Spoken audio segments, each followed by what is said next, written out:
fourth next lecture. Fourth lecture on evolutionary trade-offs and opportunities.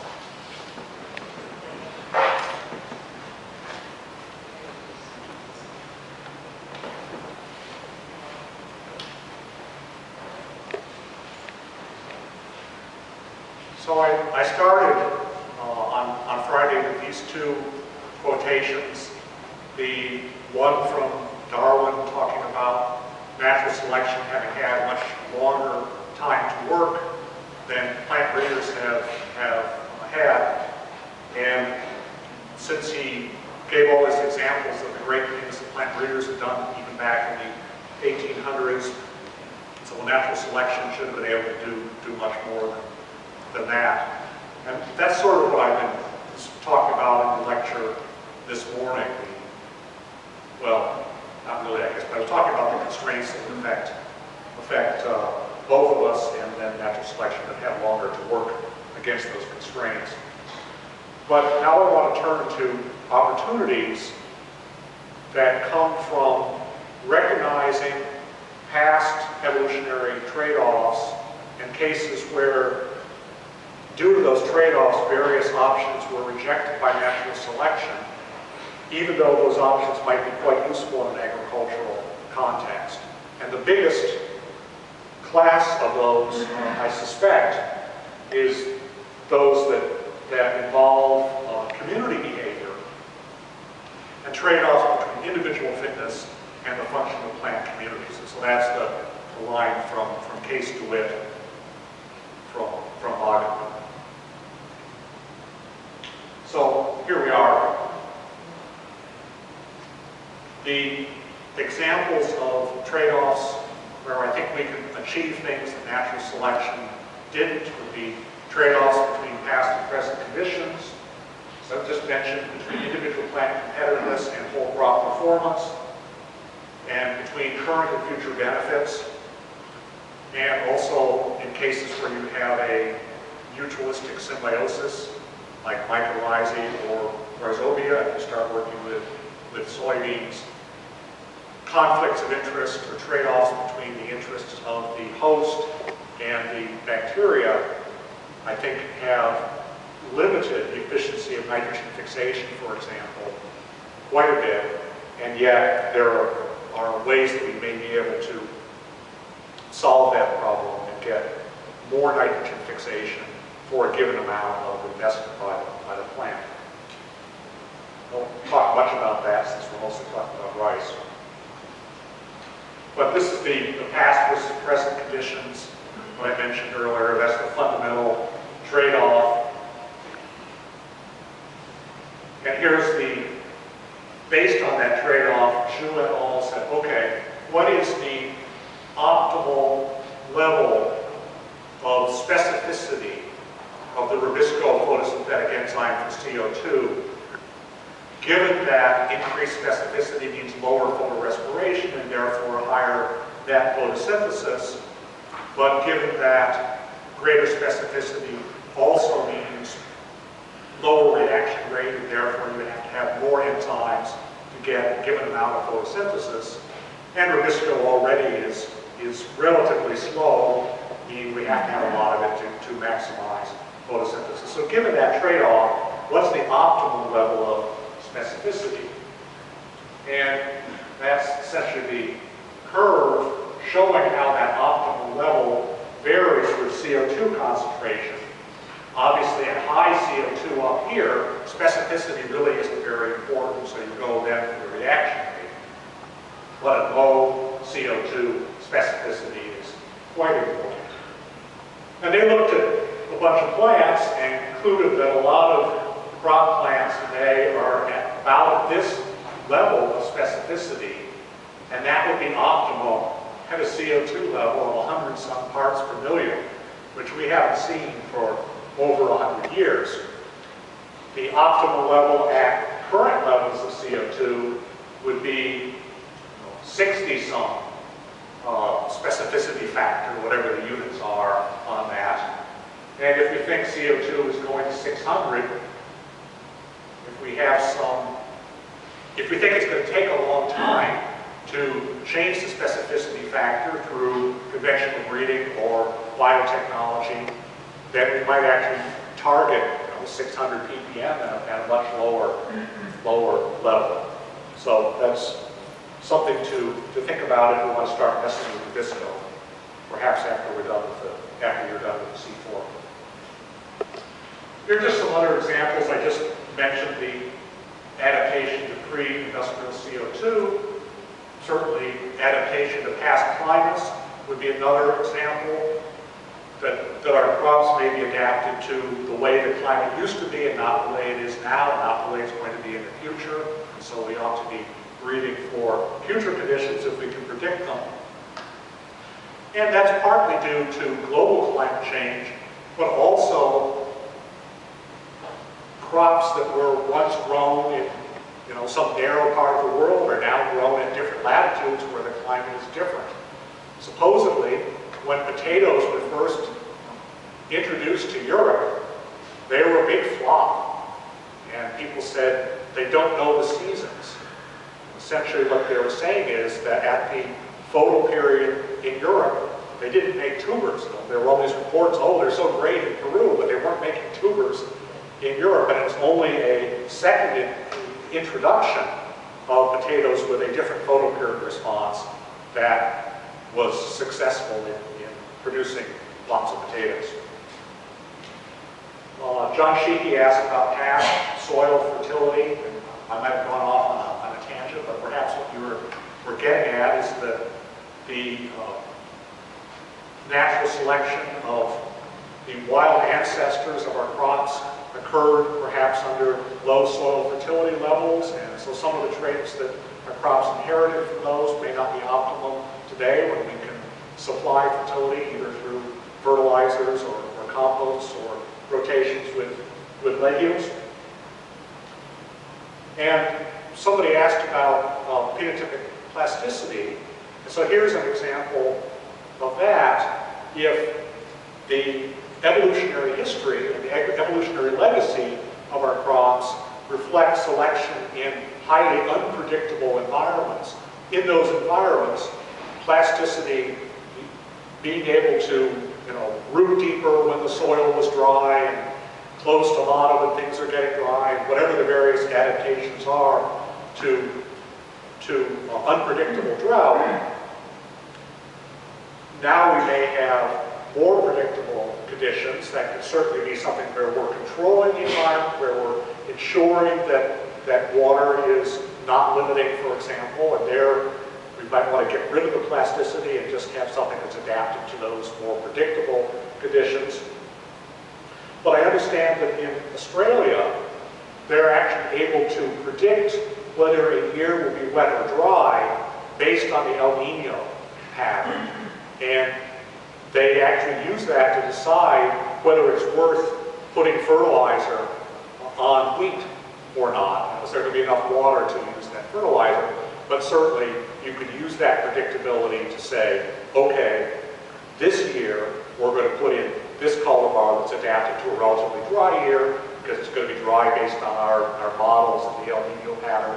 And this year it's going to be wetter, so we'll put in a different cultivar, whereas natural selection would have to be adapted to both of those conditions with some kind of phenotypic plasticity selected between them. And then this last one, to the extent that our plants have to respond to the presence of neighbors with phenotypic plastic responses, things like growing taller when the far red cues tell them that they're being shaded or about to be shaded by a neighbor. There's also a bunch of recent research which I found hard to believe, except that it comes from really good scientists and independently confirmed in different laboratories, that plant roots often, when they come into contact with another root, they can tell whether it's one of their roots or the root of a neighbor, and they then respond in different root allocation and so on. So adaptation to growing in an environment where your neighbors were different in one year than another would select for plastic responses to that might not be optimal. When you have a more predictable situation, they're only going to be surrounded by other wheat plants, other rice plants of the same genotype. But my main focus is on the trade-off between individual plant competitiveness or individual plant fitness and group performance, mostly talking about yield, but it could also be things like the overall water use efficiency of a crop, for example. And here's an example of that. We have tassels, the male flower of corn plants. I talked about the metabolic cost of making things in my last lecture, and so making a tassel has a high cost in terms of the amount of carbon and nitrogen and so on that goes into making that structure. But that's not the only cost. One of the other costs is that tassels cast shadows on the leaves below them and thereby reduce their photosynthesis. And many years ago, my mentor Bob Loomis did a computer model of this process and concluded that shading by tassels actually significantly reduced corn yield and that smaller tassels would be better in terms of yield. Well, is this an example of something that has natural selection been asleep at the switch? You know, if you would get higher yield with smaller tassels, why didn't higher yield evolve under natural selection? Well, the large antlers of the Irish elk didn't disappear under natural selection, even though they're often blamed for the extinction of the species. And they didn't evolve to be smaller for exactly the same reason that tassels didn't evolve to be smaller. Namely, it's not the good of the species that drives natural selection, but individual fitness. And a corn plant that pollinates more than its share of neighboring plants has higher fitness and will have its genes more represented in the next generation, just as an elk that has a larger number of successful matings and more offspring will have its genes increasingly represented in the next generation, even if that results in the species going extinct. Now, we can think of the peacock's tail as another example of kind of ridiculous trait. Furthermore, because the sun isn't usually right overhead, the shadows cast by a tassel don't usually fall on the leaves of the plant with the tassel, but rather on the leaves of a neighboring plant, which is a competitor. And that is the case here. This is not this plant's leaf that's being shaded, but a competing neighbor. Over the years, from 1930 to 1990, there actually, you may have been looking at this shadow and going, well, that's not really a very big shadow. How could Bob Loomis say that this had a significant effect on yield? And the reason is that Bob Loomis wrote that paper back, around in there somewhere, when tassels were a lot bigger. And they've been reduced greatly over the years, apparently as a side effect of selection for yield. According to this article, it's not typically a deliberate idiotype strategy to make smaller tassels. And that brings us to Colin Donald, who's really the main inspiration for my book. Classic paper in 1968, I think, that some of you may be familiar with, and others of you may be superficially familiar with, in which case it'd be worth actually going back and looking at the paper more carefully, because there's a lot more in it than many people realize. So he had two main points, of which I think one of them has been neglected. The first His first point was these negative relationships between competitive ability and yield in pure culture, which I refer to repeatedly and sort of one of the main themes of my book. And a somewhat related issue, negative relationship between performance at low versus high density. That is, the genotypes that do best at low density are going to do worst, or at least not be the best at high density. So I think these points about these trade-offs and these negative relationships, when you see reference to Donald's work, they don't always mention that aspect, which I think is really his most important point. And I think very likely to be true.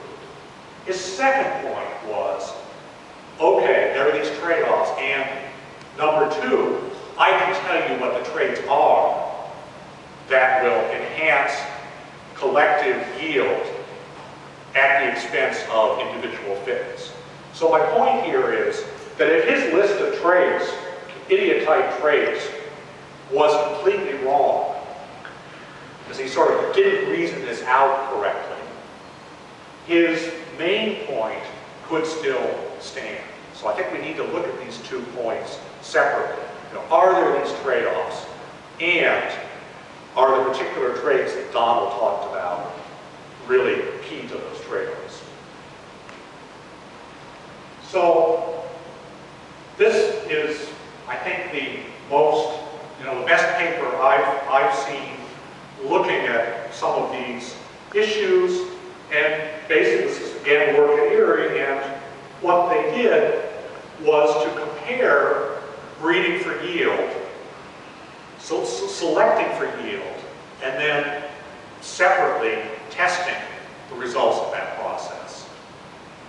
And also selecting based on idiotype traits and seeing how those did and comparing the two.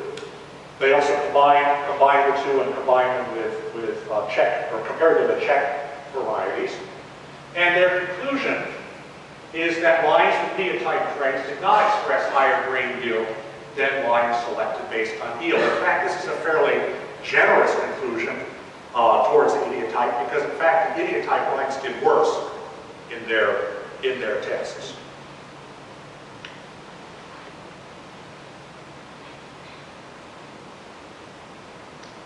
I don't actually know whether their main, their conclusion was right, supported by their data. The question is, how general is this? That is, can we say as a general rule that selection for yield is going to be a better approach than idiotype breeding? And so there I'm kind of agnostic on that position. But I'm going to critique the paper because I think their choice of idiotype traits doesn't necessarily test the idiotype concept in a way that's sufficiently general that we can reject idiotypes based on this paper. But as I said, I think it's the best paper on the topic. So let's look at Donald's specific traits for idiotypes. This was an idiotype specifically for wheat, so the question of generality to rice certainly comes up. But I stole this picture from Lewis and Connor's Crop Ecology book, which is a great book. It's been subsequently improved by adding Ken Chastman as an author. And so this is the traditional wheat on the left, Donald's proposed idiotype on the right, and I've added to Lewis and Connor's figure, I've added these scale bars to make the point that while this traditional wheat clearly has more yield per plant, you could fit more of the idiotype plants per unit area and then get more kilograms per hectare, which is what really matters. The specific traits which are shown here are an erect leaf, short stature, high harvest index, that is a high fraction of the total biomass or total above ground biomass should be in grain. And most controversial, probably single stem. So let's compare this with the traits that Yuan et al. Used in their study.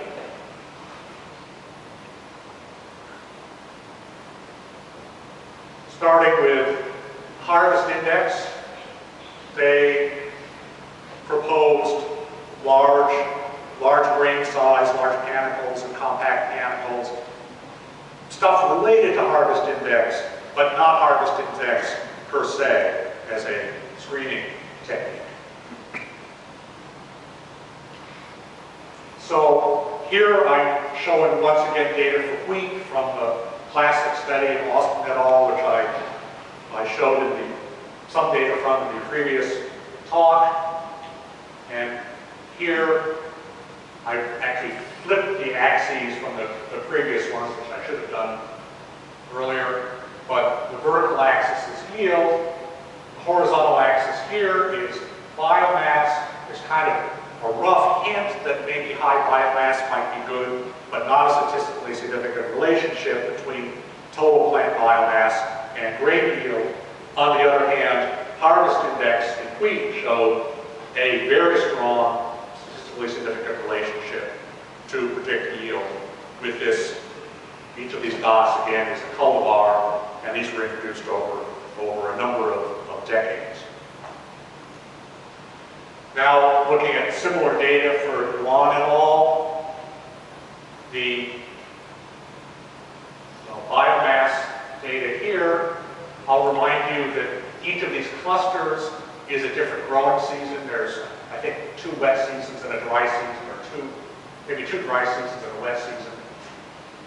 And then within each of these clusters, there's the idiotype data, average for the idiotype cultivars or genotypes, average for the yield selected genotypes, check variety, and a combination. So that's what the data are. But similar to Austin's data for wheat, no significant relationship between biomass and grain yield. If you look at the harvest index, the slopes are not all that steep, but all of these are statistic. In all 3 years, the relationship to harvest index was statistically significant and positive, exactly as predicted by Colin Donald back in 1968. And as I mentioned earlier, there's this trade-off between seed weight, weight per seed, and the number of seeds per square meter here with a proxy of spikes.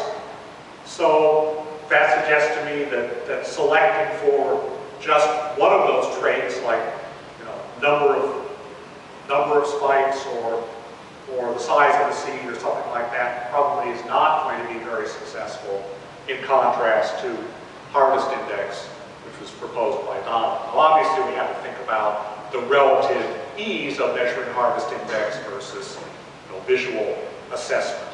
But harvest index seems to be a pretty useful trait. I don't think Donald specified how tall wheat should be, but he said it should be shorter than it was back in '68. And Yuan et al. Actually did have a target of 120 centimeters.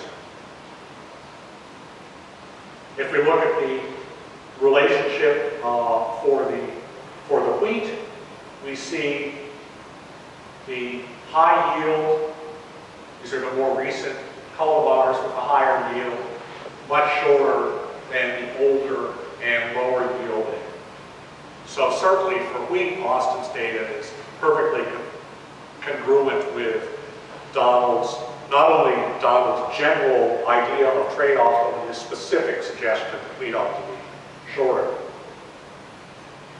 If you look at the data of Yuan et al., pardon me if I'm pronouncing it wrong, it's the yield axis and height at 2 different points. We see that they achieved their target height about 120 centimeters. But that gave the lowest yield of any of the genotype groups that they collected. The highest yielding in every case was the group of Czech varieties, and they were all taller than 120 centimeters that was the target, and successfully achieved phenotype of this study.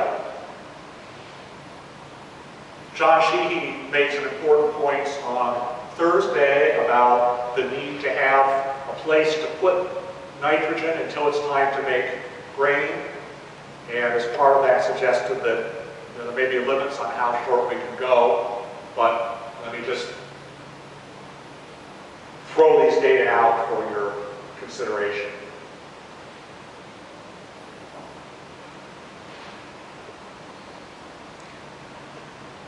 When we think about, just briefly mentioned plasticity, I think a very important topic that deserves more attention. But certainly for height, height is not a fixed trait. Plants obviously increase in height over the growing season, and the rate at which they increase in height and the height that they achieve is influenced by many factors, including shading or incipient shading by neighbors. And so this is one of the one of the few examples I give in my book where I say, here's a case where genetic engineering was really successful, and it was based on the kind of trade-offs that I talked about.